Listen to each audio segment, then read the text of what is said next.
Online today, the mythology goes, we are more connected than ever before. And yet this is only superficially true. We have access to spun, curated slices of each other's lives and a gamified social experience, but we are atomized, dissociated from true human connection. Online today, we have forgotten something perhaps contrary to human nature, but fundamental to human life. In this high-intensity, high-stakes online game world, we have too often become cruel, unfeeling, self-righteous, and unyielding. Reward, punishment, ostracism, and too little patience. Ripples of acceptable norms within bordered social cliques shimmer on the surface of almost every public discussion on the issues of our time. And with contentious topics like these, socially acceptable opinions and beliefs have become increasingly polarized. Nuance has left the building along with respect and dignity.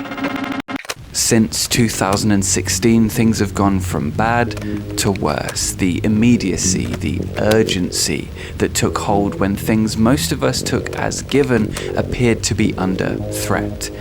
In America, a widespread fear settled in among liberals. Had fascism, the one thing the liberal establishment could not stave off without sacrificing its own values, finally come home to roost?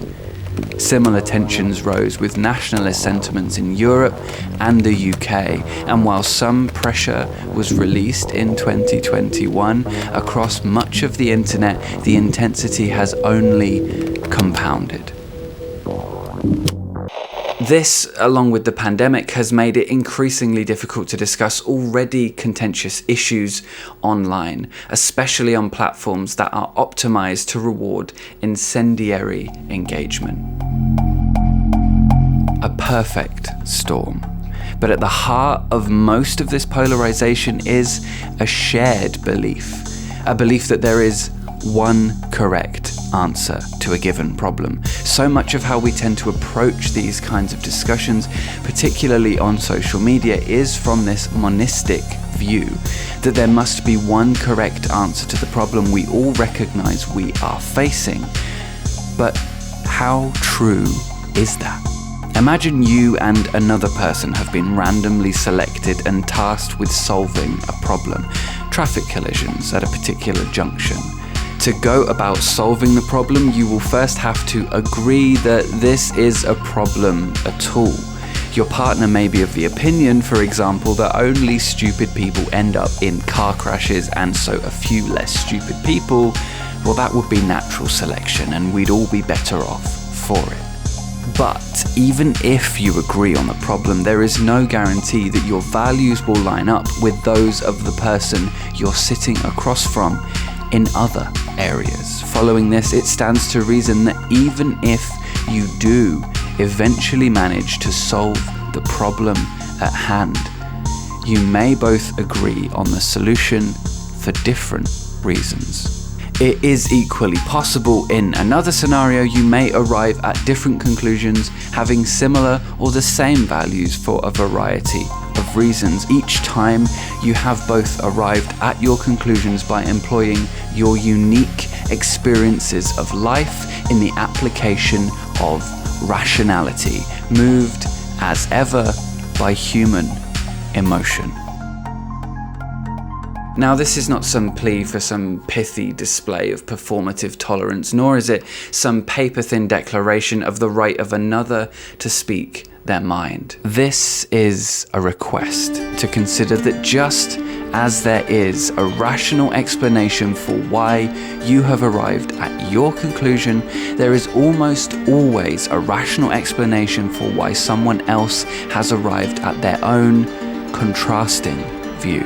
While you may disagree or hold values so different that you cannot begin to fathom them, we cannot discount that the other has likely arrived at their own conclusions by reasoning not so different from your own, though based on their own values and principles. And while it may be tempting to jump to conclusions about their capacity for adequate reasoning, the quality of their character, or the purity of their heart, little is gained from this kind of speculation, and it will so often only work to further the chasms between us all that grind wider with each passing day. Caught in the throes of this perfect storm of polarization, it can be so easy to imagine that the person we find ourselves pitted against is the epitome of everything we stand against. But the chance that we will come across someone who is the embodiment of all that we hate is slim. Most people have nuanced opinions, and while it may be true that extremism is more noticeable in our present day, or arguably more prevalent, most people are not extremists. Many of us have become so fervent in our campaigns for moral, ideological, or societal purity that we have failed to remember and cherish the rich and vibrant diversity of opinions, values, and backgrounds for what they are. Subjective reads on a reality that none of us will ever truly see for what it is. And in our search for one true answer to any given issue, we have forgotten to look at our fellow humans not as vessels of ideology for righteous or unrighteous ends, but as fellow humans, each with a life and a mind of their own. We have ostracized them instead of embracing them, and we've alienated them instead of empathizing with them, and we've let the smog of cynicism cloud our hearts and minds when kindness should have been our guiding light. We don't need a forced unity of thought or a grandiose stamping out of dissent or impurity. We need a recognition of a living memory of our common humanity and us without a them. We need to know our own selves deeply enough to know what it looks like when we're failing to bring empathy to those ideas that make us uncomfortable, and compassion to those people we struggle to reconcile with. Once we know ourselves deeply and we can find it in ourselves to get to know each other and see each other deeply, from there we can go onwards.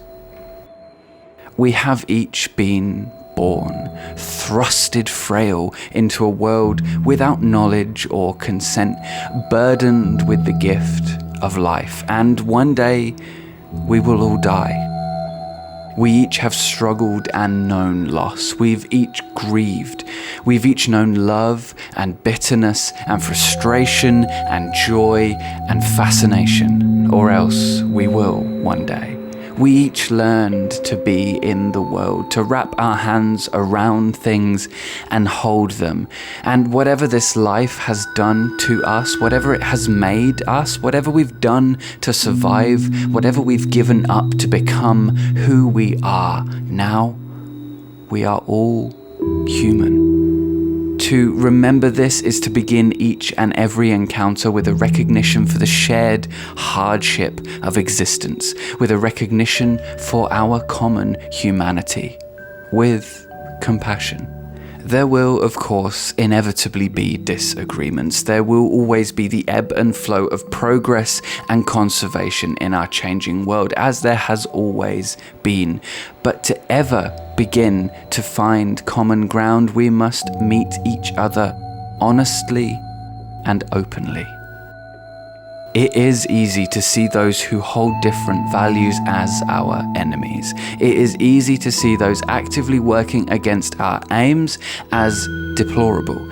Yet, so often, they are humans just like us, working to better the world as they see fit, just like us. We may be certain they are wrong, but they are just as certain we are wrong. Most people who have made your life difficult were probably just trying to survive, probably just trying to get by, exist in the world in their own way. Compassion and the desire to deeply understand those we stand against, these are the things we need now.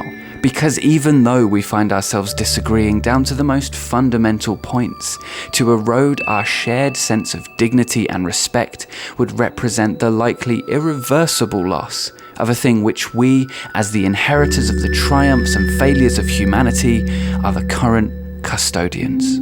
Let us not be the generations that let dignity and compassion and respect slip through our fingers.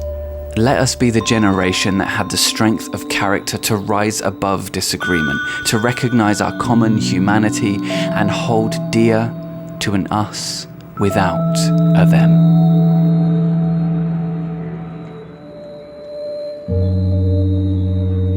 Thank you so much for watching this video today. If you enjoyed it and you want a little bit more content from me each week, then please consider checking out the Patreon link on the screen now or in the description below. Otherwise, please be kind and ask good questions, and I'll see you in the next one.